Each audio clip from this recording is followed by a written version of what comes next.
Hey guys, welcome back. Today we're here to talk about the Florida Panthers, their season recap from the season that's just been, and the season outlook on what's to come.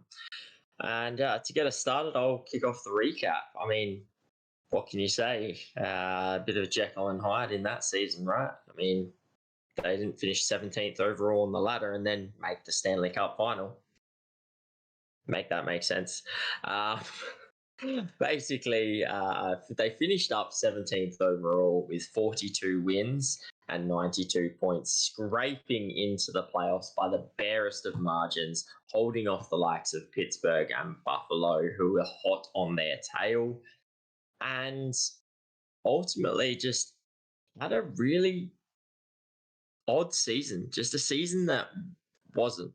Yeah, after winning the President's Trophy the year before and not really doing anything come playoffs. It was a real weird season for them because they didn't look likely to make playoffs for majority of this season just gone. Um, they they were hot and cold. They showed some promise like that. Okay, cool. This is the team that just won the President's Trophy, and then they just fall back to being honestly completely ordinary.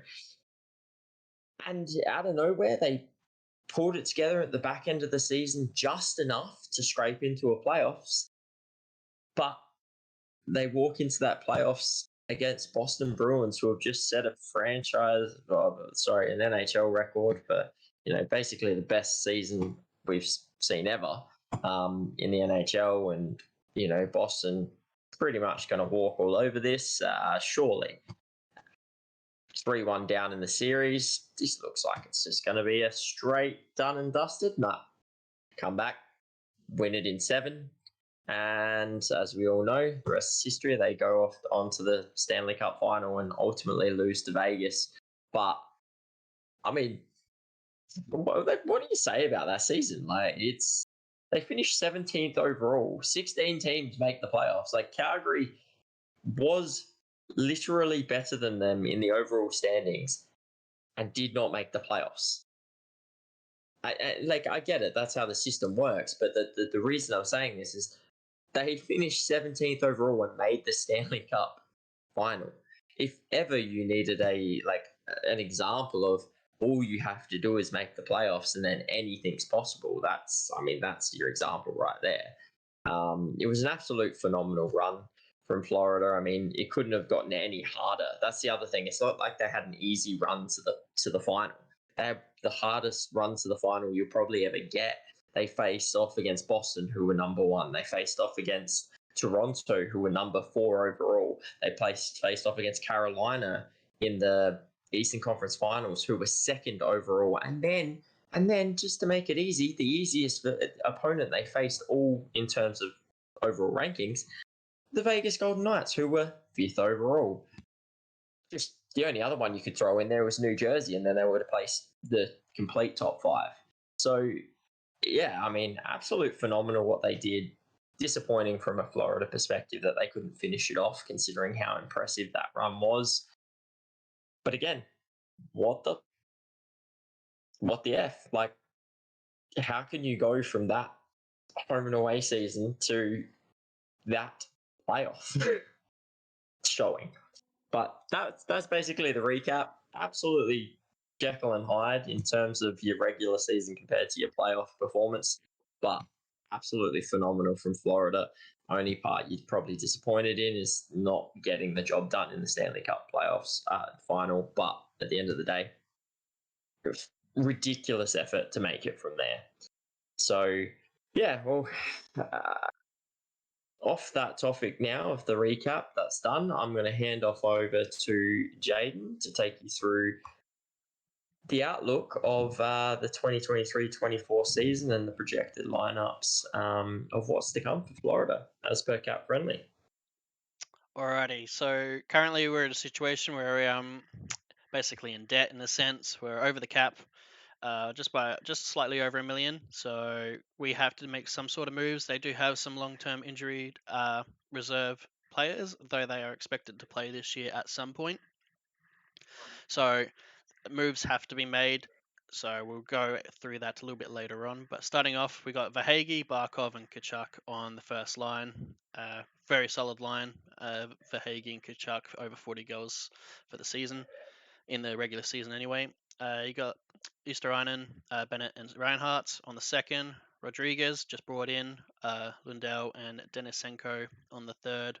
Lomberg, Lawrence just brought in, and Cousins on the fourth. Lawrence via trade.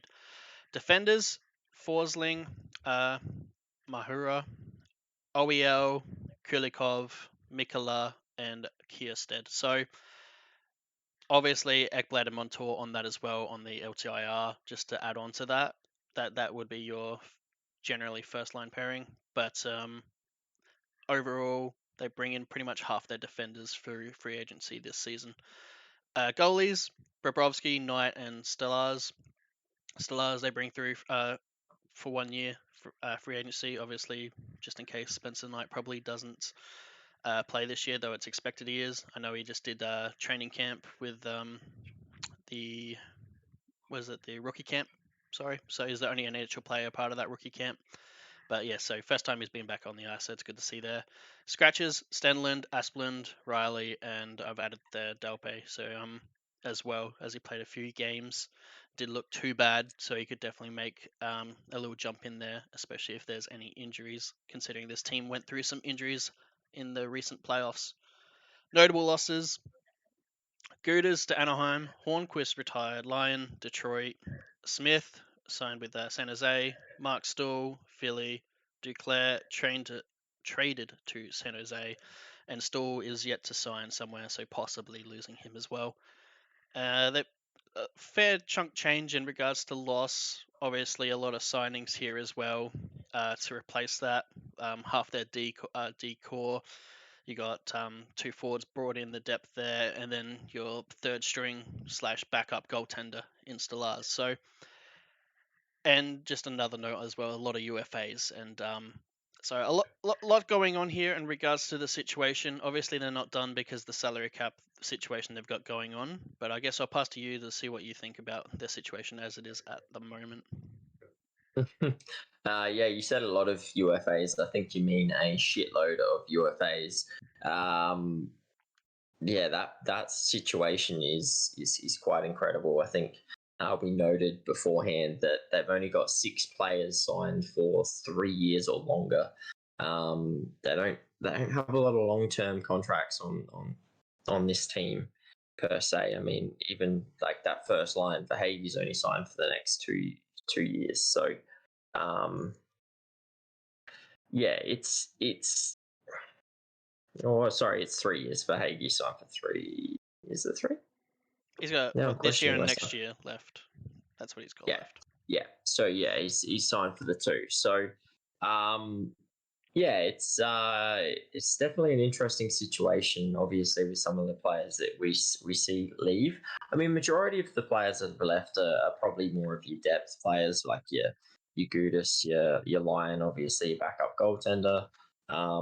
Realistically, Lion was only there because of what happened with Spencer Knight as well. But Lion did perform quite admirably for them.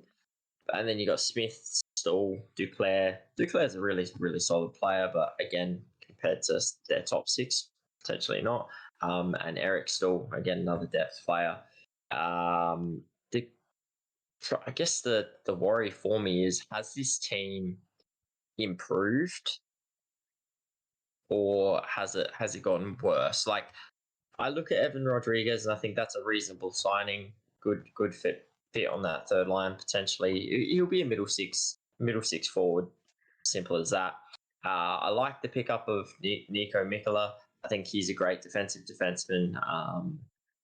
So absolutely great pickup that side of things. OEL for what he's paid, it could pan out. And Dmitry Kulikov is questionable. Like, I don't hate the moves that they've done, but I do question whether or not they've become stronger. And as you said, they've obviously got to move cap. They're 1.1 over at the moment. The rumors going around at current time is Sam Bennett and Sam Reinhart potentially on that table. And there's a potential that Tarasenko may come into this picture. So I think if you make a move for Bennett or Reinhardt out and Tarasenko in, if you can make that fit in the cap space, you sort of move like for like players almost. Like Tarasenko at his best is probably better than both of these players, but he is getting on and he's injury prone and all the rest of that. Whereas in Reinhardt and Bennett, so yeah, I think if that works, it's a pretty much like for like move. So they don't get weaker. They probably don't get overly that much stronger, but they fall back under the cap, which is what they need to do. It's just yeah, like I'm looking at this team. You've obviously got Ekblad and Montour, who uh, Ekblad is not expected to make it back for the start of the season. Who knows when he's going to get back? He was pretty banged up, had some issues, obviously, through the playoffs last year, last season, sorry. Brandon Montour is expected back at the start of the season, but there is still that shadow of doubt and that question mark around him. And I guess that's my big concern about this team is how we know how banged up they got. I mean, Matthew Tkachuk had to get lifted out of bed to play Game 4 of the playoffs. Don't get me wrong, he still performed like an absolute champion, but how much does that physical toll that they went through in that Stanley Cup run, how much does that play on this season coming up? And have they brought in enough to, I don't know, to cover that almost? Because I feel like, yeah, Ekblad and Montour, how are they going to come back into this lineup? Matthew Kachuk, he's a champion, but how much is what he went through in the playoffs going to affect his start of the season? Because right now, looking at these guys, they had a really tough regular season last season, as I mentioned in the recap. I could see that happening again, but potentially worse. And if you don't Mm. make the playoffs, you can't do what they did this season. Well, yeah, pretty much. Like, sure, they probably got that injury plague sitting over them. It is hard to run through the playoffs that long because rules go out the window and then people get banged up because of it. Mark Stone had the same similar situation. So it is one of those things you got to kind of got to go through that curse. But it's shown that like Tampa Bay did it back to back that they could make it to the cup. They did it 3 times in a row. So it's doable as long as you got the core there, and then you can build around the core. The pieces they've added, the 3 pieces on defense, like 2 pieces like OEO, Kulikov, and then you add Lawrence on the fourth line, forward line. They're all horrible in the plus minus category for last year, so that is a little worry. I understand why they've brought in Kulikov, Mikula, and Lawrence, though. It is to shore up their PK. Their PK was subpar, like less than average in the league. I think it was 21st in the league in regards to PK. So that was an issue for them, but they were sixth in the league for goals for, 21st in the league for goals against. It's it's one of those situations where you just got to bring in the right pieces to shore up the certain special teams. Kulikov's I think it was 33rd ranked in the league for D-men on peak 4 and 5. So 1 million for you probably your second line PK, maybe first line. Not bad. Same with Mikula. Like these are not expensive contracts. Obviously Kulikov and OEO 1 years. Lawrence is 1 year also. And that is the situation that they're at the moment, is the question of there's too many 1 years. Is the big one, like you said. Trade rumors with Tarasenko. Sam Reinhart is probably the key one there, just because he is a UFA and he is higher cap space than a Sam Bennett. So if you were going to bring in a Tarasenko, that's probably looking around 4 million for a year. You probably need to move Reinhart and not Bennett, because you need to free up at least 1.2 mil. So that is the situation there. You basically look at the pieces they could move for 1.2 mil. It's essentially Bennett, Reinhardt, maybe like a Forsling if you did something like that. or like a Montour Ekblad, but that's basically it. Unless you moved Spencer Knight, but we all know that he was going through that situation, so you're probably not getting much return for him there. So, Mm. But also, do you want to get rid of a Spencer Knight? Like, I oh, mean, majority no, he's yeah, essentially, yeah, he's essentially the goaltender that they're hoping are going to take them through. Yeah, well, I mean, they're going to go through a horrible no. rebuild with But the I'm just saying, prospects like they've the got. pieces But they still, can move, they're limited to about like 4 or 5 players. Like yeah, there's not much that they can actually move in this team mm, to free up this cap space because they have brought in what is it like 6 players so far in this off season. Sure, they lost a little bit, but and they're not big signings in regards to contract, but it does chip away at it. So hard situation in regards to getting better for this year. I don't think they do. I do like the additions of trying to shore up the PK because they were like the 21st in worst in regards to conceding goals. And Mikula will help heaps in that. Like yeah, Mikula will, he's just I yeah, think he's a Kulikov will. really solid defensive. Yeah, like obviously as you mentioned, like Kulikov does eat off a decent amount of minutes, but yeah, I just think Mikula is probably a quite an underrated defensive defenseman. So um, yeah, he will definitely help. I guess my other But thing is I think Sam Reinhart plays a bit of PK as well on like the second unit. So if they did get mm, rid of a Reinhardt, you do lose that as well. And I'm not sure if Rodriguez.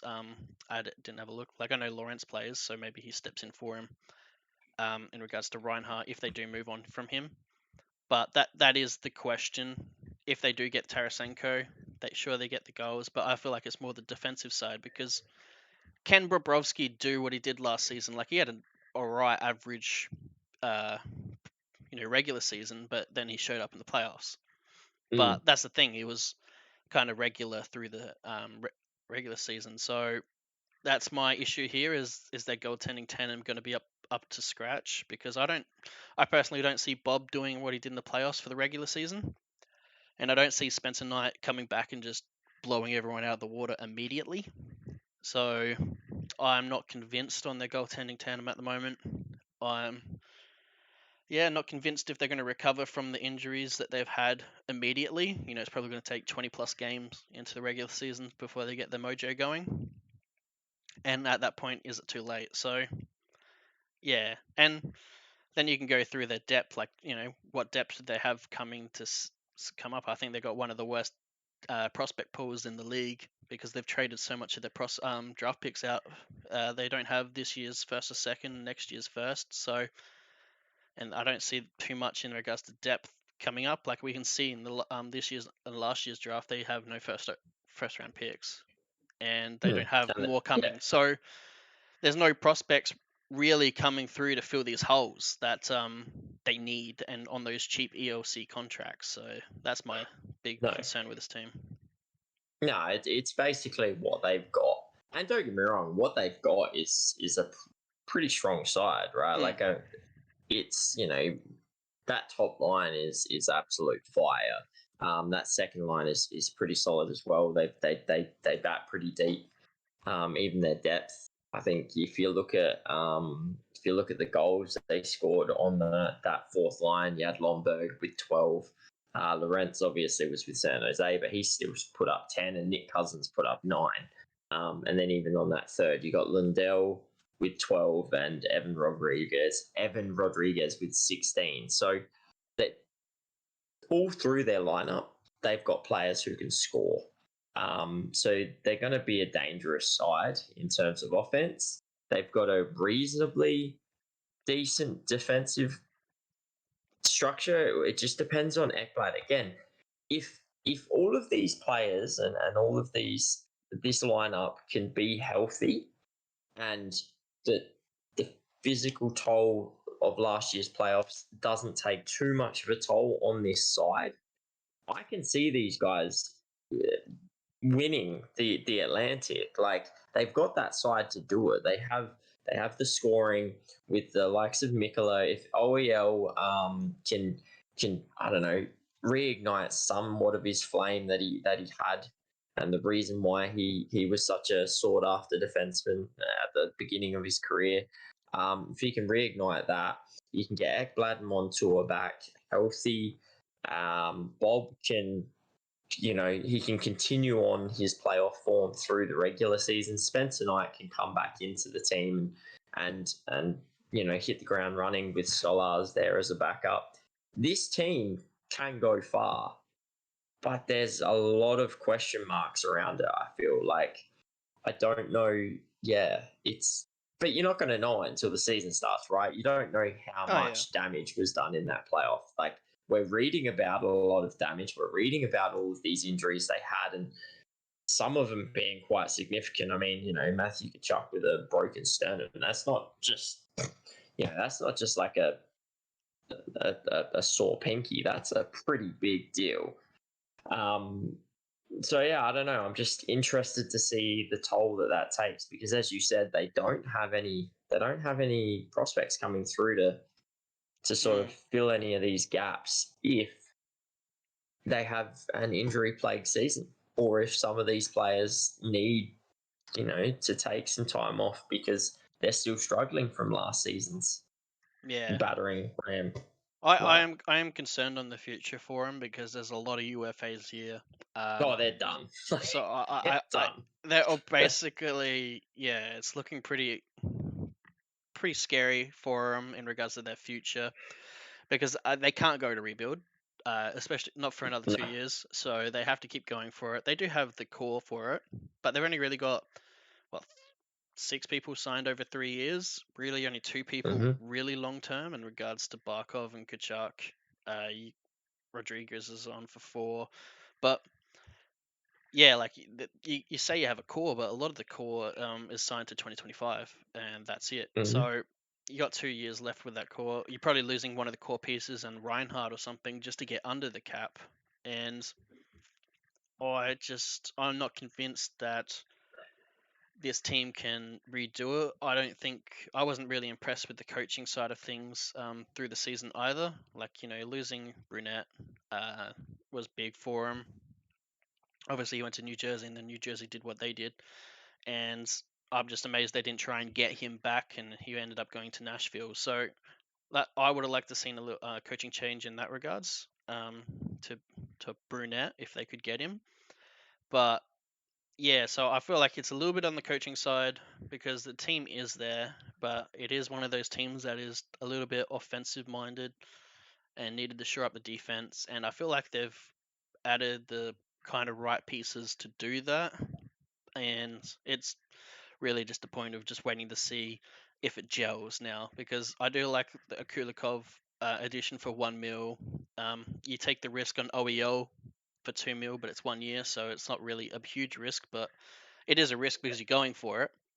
And then you got Mikula, a really good addition there. So, and Lawrence plays PK as well. So I like the additions. I like what they've done, and I feel like it shores up the weakness that they had. But I feel like one weakness that it probably won't be seen as a weakness because of recency bias, but it is that goaltending situation because Mm. Bobrovsky, like recency bias, oh, he did great in playoffs, he'll just do good in the regular season. It doesn't work that way.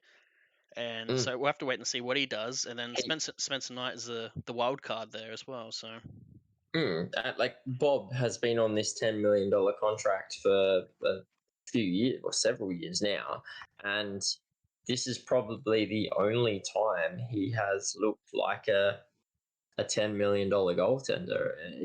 Yeah, mm, he picked the best time to do it, but it's the only time he's looked at. Like, there's no guarantees. I mean, his regular season was 3.07 goals against at a 901 save percentage. so very average. That's, Like yeah, very average. it's Like, kind of like that's your not your going to get back it done. backup numbers in a sense. That's kind of what you want from your Hmm. backup number if you're going for the cup. Um, Yeah. so and yeah, that is my big worry. Like sure, he improved those numbers dramatically in the playoffs, but it's a small pool. Sure, it's against like you said earlier, the hardest teams. 1, 2, 3, and 5. In regards to the difficult teams that finished top in the ladder, but you've only done it for like a little short stint in a sense, and sure they're high. energy games, but I'm just a little worried that he's not going to bring that for another, 40, 50, 60 games, how many long he plays in the Well, regular season, and that's what worries me there. well, this is it, right? So since he signed that $10 million contract with Florida, he's gone 3.23 at 900, 2.91 at 906. Not very good in either playoffs as well, mind you. Last season was his best season by far at 2.67 and 913. And then in the playoffs, 2.7, 911. So not terrible. However, like that's probably your minimum you're expecting from a $10 million goaltender. Yeah, yeah, And that's his best that they've gotten from him. Like literally the playoffs just gone has been the best that Florida have seen from Bobrovsky since signing him to a $10 million contract. And when you're on a $10 million contract, that's like 915 save percentage should pretty much be your norm. Like you should be over 910 every single season as a $10 million goaltender, unless you're on a lineup like San Jose and you've just got no defense in front of you. You should not be below 910 for the majority of your playing time. So yeah, it's a big question mark. I'd argue he has a better defense in front of him this year. In regards to the defensive side, two-way forwards, two-way defenders, defensive defenders. So this is my big moment of if he has a good season here, then you can rely on him. But if he can't have a good season here, which in my opinion on paper is a little bit of a better defense, then that brings question marks and worries in Big my questions. mind, and I don't know how you move that type of contract either. So yeah, big questions for Florida, especially with the Atlantic on what it's doing there with Buffalo, Ottawa, Detroit coming up. I don't feel like they'll be in that close race this time. In regards to They can't like afford to be. they can't afford it exactly. Like I feel like they got a little bit lucky with Pittsburgh choking as well against Chicago, so they got a little bit lucky to even make it. So at the end of the day, they were very lucky to make it. Sure, they did a good run, but I feel like that regular season is kind of where this team is at in that limbo, half good, half bad. And I'm not convinced on if they're going to get that completely better to outshine maybe an improvement from Ottawa, Detroit, Buffalo. Unless they take a step over something like a Tampa who falls off as well. So that is my concern. I feel like their division's got even tougher, and I don't feel like they've improved as greatly as probably the three teams below them. It's definitely a concern. I again, what they've just done, that as you said before, recency bias. There's no reason this team can't finish first in the Atlantic and go on and do another great playoff run. We just saw what they can do in the playoffs, but again, playoff hockey is a different beast. You still have to compete in the regular season, and they couldn't do it last season. Yep, season before they were President's Trophy winners. So it's a mixed bag with this team. So they've got the pieces. No one's denying. I feel like they can still be relevant for the next 2 or 3 seasons. They kind of have to. I mean, if they become irrelevant this season onwards, that's a disaster for Florida. I don't know who has the first round pick, but good on them. Yeah, no joke, right? But yeah, so I still think they're going to be relevant. It's just they need to be better in the regular season, and I'm quite worried about this. Like how banged up they are. Like if you look on Cap Friendly, they've got the question mark around Kachuk. OEL, I think he's week to week and he'll be fine, but they've got a question mark around him. Ekblad, unknown. Montour, 3+ months. Kachuk is unknown. And then I think Lusterainen is day to day with a foot, but that's still, that's 5 players with injury concerns, and a few others were banged up as well. So I'm just worried about how much of a toll that's going to take on this side this season. because it's not a season that you can afford to be in the position they were. They got very lucky in making the playoffs in the first place, as you said, with Pittsburgh choking. They basically left it until the last game, and like if that didn't happen, this run doesn't happen, and we're probably having a conversation about can Florida bounce back like after Yeah. that shithole of a season. Well, exactly. Um, That one game the only changes the reason, prospect. Oh, they're the cup winner to they can't make playoffs. It's well, exactly right. exactly right. Like this is yeah. So it's one of the tough things about calling this top team. They were one mistake away from not making playoffs at all, but they made playoffs and they went on a massive run and made the Stanley Cup. There's no reason they can't do that again, but also there's no reason why they're not going to have as bad of a regular season as they did last season. And if they do it this season with Ottawa, Buffalo, Detroit, I don't think they're going to be able to just, you know, miraculously luck their way out of Mm. it and get into the playoffs again. So yeah, I think Bob's got a fire. They need some really good health.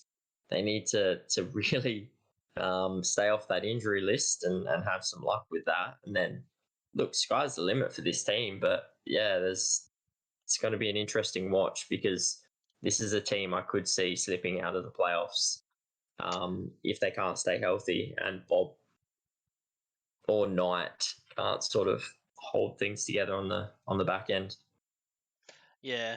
Well, personally, I think their biggest issue is the coaching. I just didn't like what the coaching was doing, and I was calling for them to make a change. Halfway through the season, I thought it was somewhat in the coaching's side because I didn't like defensively how they were acting sometimes. So whether it's the head coach or the defensive coach, but I feel like it responsibility does lie on the head coach. So Mm, that was my 100%. biggest issue last year, and they haven't made that change. They're still stuck with him. Obviously, they were going to because of how they went through that run. It's pretty hard to fire a coach after that run. So I'm just a little worried with the coaching side as well because I wasn't sold on him last year, and I'm still not really sold on him. And I feel like they did that run purely because it's playoffs, and playoffs is just legally a different game. You can do what you want. So yeah, that is my probably my biggest concern because I feel like after 20 games or something like that, this team won't really have those injury worries, and they could probably very late in the season come firing again. But I'm just not sold It could on be the. too late. It could be too late. But I'm just not Mm, sold on the coaching side of things, and mm. I am sort of sold on the additions they made, and obviously they're not done, so they could still mess it up or whatnot.